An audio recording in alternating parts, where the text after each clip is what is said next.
اعوذ باللہ من الشیطان الرجیم، بسم اللہ الرحمن الرحیم۔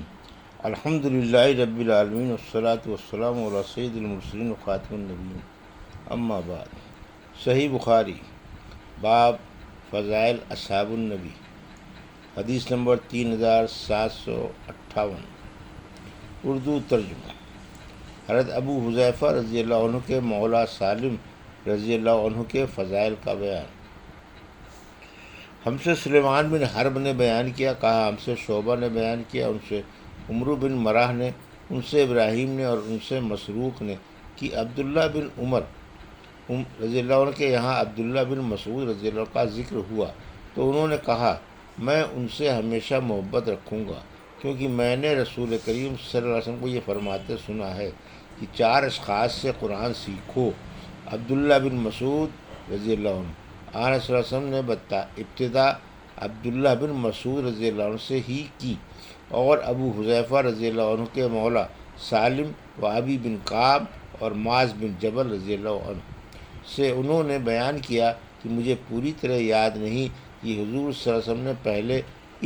ابی بن کعب کا ذکر کیا یا معاذ بن جبل رضی اللہ عنہ کا۔ حدیث نمبر 3759، اردو ترجمہ۔ حضرت عبداللہ بن مسعود رضی اللہ عنہ کے فضائل۔ ہم سے حفص بن عمر نے بیان کیا، کہا ہم سے شعبہ نے بیان کیا، ان سے سلیمان نے بیان کیا، کہا میں نے ابو وائل سے سنا، کہا کہ میں نے مسروق سے سنا، انہوں نے بیان کیا کہ عبداللہ بن عمرو رضی اللہ عنہ نے کہا کہ رسول اللہ صلی اللہ علیہ وسلم کی زبان مبارک پر کوئی برا کلمہ نہیں آتا تھا، اور نہ آپ کی ذات سے یہ ممکن تھا، اور آپ صلی اللہ علیہ وسلم نے فرمایا تھا کہ تم میں سے سب سے زیادہ عزیز مجھے وہ شخص ہے جس کے عادات و اخلاق سب سے عمدہ ہوں۔ حدیث نمبر 3760، اردو ترجمہ۔ اور آپ صلی اللہ علیہ وسلم نے فرمایا کہ قرآن مجید 4 آدمیوں سے سیکھو، عبداللہ بن مسعود، ابو حذیفہ کے مولا سالم، ابی بن کعب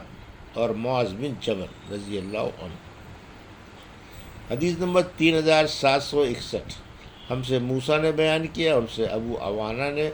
ان سے مغیرہ نے، ان سے ابراہیم نے، ان سے علقمہ نے کہ میں شام پہنچا تو سب سے پہلے میں نے 2 رکعت نماز پڑھی اور یہ دعا کی کہ اے اللہ مجھے کسی نیک ساتھی کی صحبت سے فیض یابی کی توفیق عطا فرما۔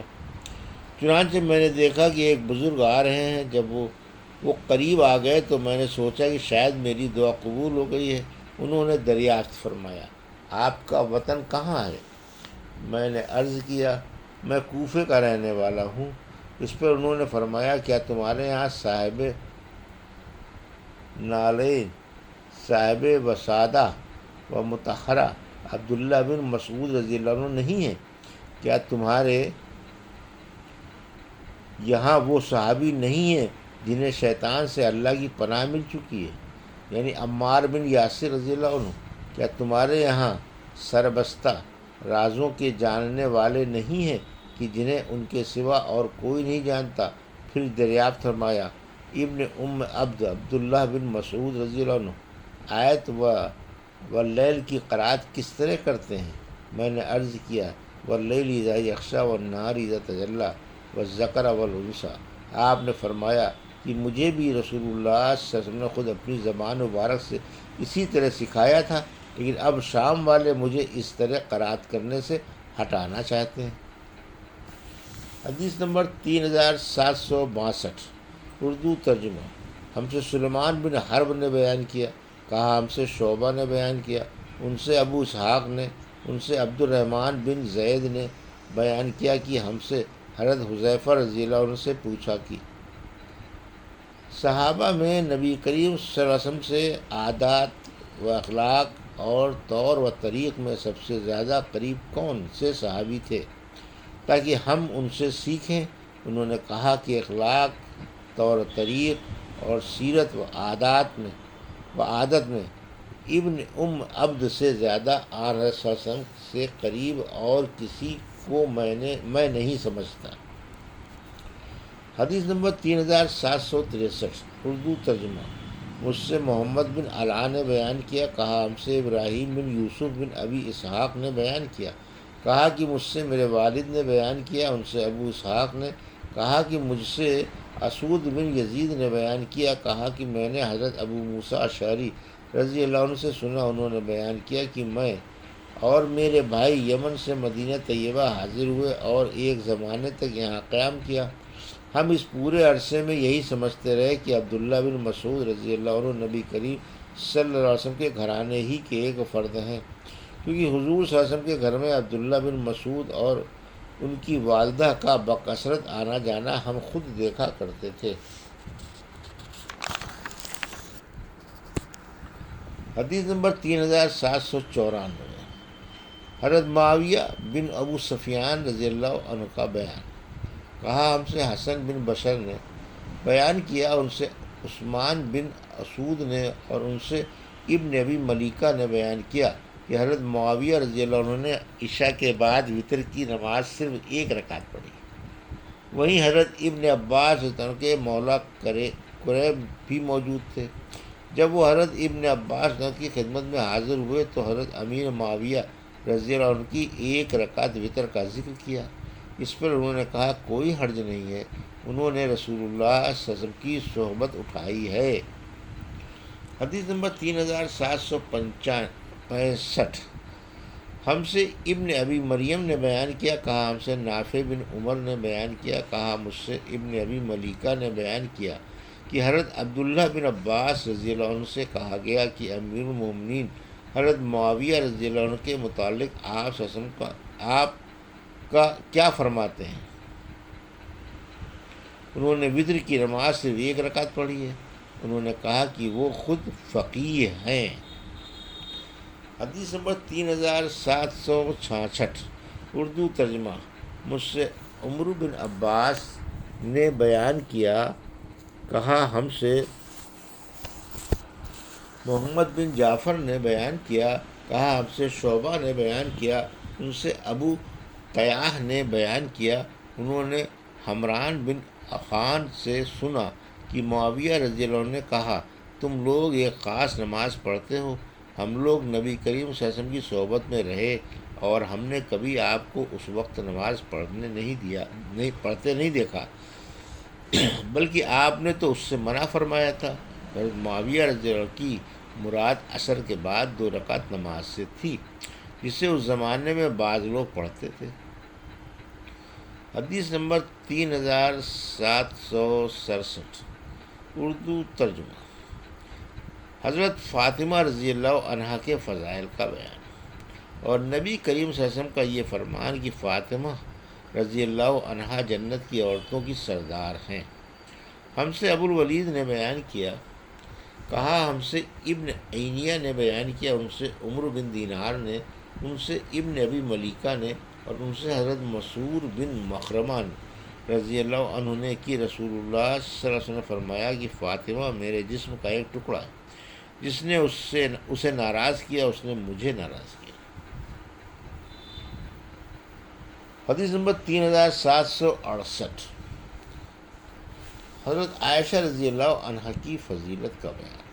ہم سے یحییٰ بن بکیر نے بیان کیا، کہا ہم سے لیث نے بیان کیا، ان سے یونس نے، ان سے ابن شہاب نے بیان کیا، ان سے ابو سلمہ نے بیان کیا اور ان سے حضرت عائشہ رضی اللہ عنہا نے بیان کیا کہ رسول اللہ صلی اللہ علیہ وسلم نے ایک دن فرمایا اے عائشہ یہ جبرائیل علیہ السلام تشریف رکھتے ہیں اور تمہیں سلام کہتے ہیں۔ میں نے اس پر جواب دیا وعلیہ السلام ورحمۃ اللہ وبرکاتہ۔ آپ صلی اللہ علیہ وسلم وہ چیز ملاحظہ فرماتے ہیں جو مجھ کو نظر نہیں آتی۔ 3769، حدیث نمبر، اردو ترجمہ، ہم سے آدم نے بیان کیا، کہا ہم سے شعبہ نے بیان کیا، کہا امام بخاری رحمۃ اللہ علیہ نے اور ہم سے عمر بن مرہ نے بیان کیا، کہا ہم کو شعبہ نے خبر دی، انہیں عمر بن مرہ نے اور انہیں حضرت ابو موسیٰ اشعری رضی اللہ عنہ نے کی نبی کریم صلی اللہ علیہ وسلم نے فرمایا مردوں میں تو بہت سے کامل پیدا ہوئے لیکن عورتوں میں مریم بنت عمران فرعون کی بیوی آسیہ کے سوا اور کوئی کامل پیدا نہیں ہوئی، اور عائشہ کی فضیلت عورتوں پر ایسی ہے جیسے سرید کی فضیلت بقیہ تمام کھانوں پر ہے۔ حدیث نمبر 3770 اردو ترجمہ۔ ہم سے عبدالعزیز بن عبداللہ نے بیان کیا، کہا کہ مجھ سے محمد بن جعفر نے بیان کیا، ان سے عبداللہ بن عبد الرحمن نے، اور انہوں نے حضرت انس بن مالک رضی اللہ عنہ سے سنا، انہوں نے بیان کیا کہ میں نے رسول اللہ صلی اللہ علیہ وسلم سے یہ فرماتے سنا ہے کہ عائشہ رضی اللہ عنہا کی فضیلت عورتوں پر ایسی ہے جیسے سرید کی فضیلت اور تمام کھانوں پر۔ حدیث نمبر 3771 اردو ترجمہ۔ مجھ سے محمد بن بشار نے بیان کیا کہ ہم سے عبد الوہاب بن عبد المجید نے بیان کیا، ہم سے ابن عون نے بیان کیا، ان سے قاسم بن محمد نے کہ حضرت عائشہ رضی اللہ عنہ بیمار پڑیں تو حضرت ابن عباس رضی اللہ عنہ عیادت کے لیے آئے اور عرض کیا، اے ام المومنین، آپ تو سچے جانے والے کے پاس جا رہی ہیں، آپ تو سچے جانے والے کے پاس جا رہی ہیں، یعنی رسول اللہ صلی اللہ علیہ وسلم اور ابو بکر کے پاس عالم برزخ میں ان سے ملاقات مراد تھی۔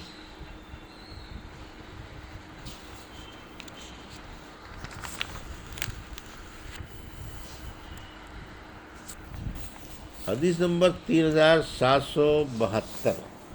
اردو ترجمہ۔ ہم سے محمد بن بشار نے بیان کیا، کہا ہم سے غنزر نے بیان کیا، ان سے شعبہ نے بیان کیا، ان سے حکم نے، اور انہوں نے ابو وائل سے سنا، انہوں نے بیان کیا کہ جب علی رضی اللہ عنہ نے عمار اور حسن رضی اللہ عنہ کو کوفہ بھیجا تھا تاکہ لوگوں کو اپنی مدد کے لیے تیار کرے، تو عمار رضی اللہ عنہ نے ان سے خطاب کرتے ہوئے فرمایا تھا، مجھے بھی خوب معلوم ہے کہ عائشہ رضی اللہ عنہا رسول اللہ صلی اللہ علیہ وسلم کی زوجہ ہیں، اس دنیا میں بھی اور آخرت میں بھی، لیکن اللہ تعالیٰ تمہیں آزمانا چاہتا ہے کہ دیکھے تم علی کا اتباع کرتے ہو جو برحق خلیفہ ہیں یا عائشہ رضی اللہ عنہا کا۔ یہ تھی صحیح بخاری باب فضائل اصحاب النبی کی حدیث نمبر 3758 سے 3772 کا اردو ترجمہ جو ابھی آپ نے سماعت فرمایا۔ اللہ سے دعا ہے کہ اللہ میں حدیثوں کی صحیح سمجھ عطا فرما اور ان پر عمل کرنے کی توفیق عطا فرما، آمین یا رب العالمین۔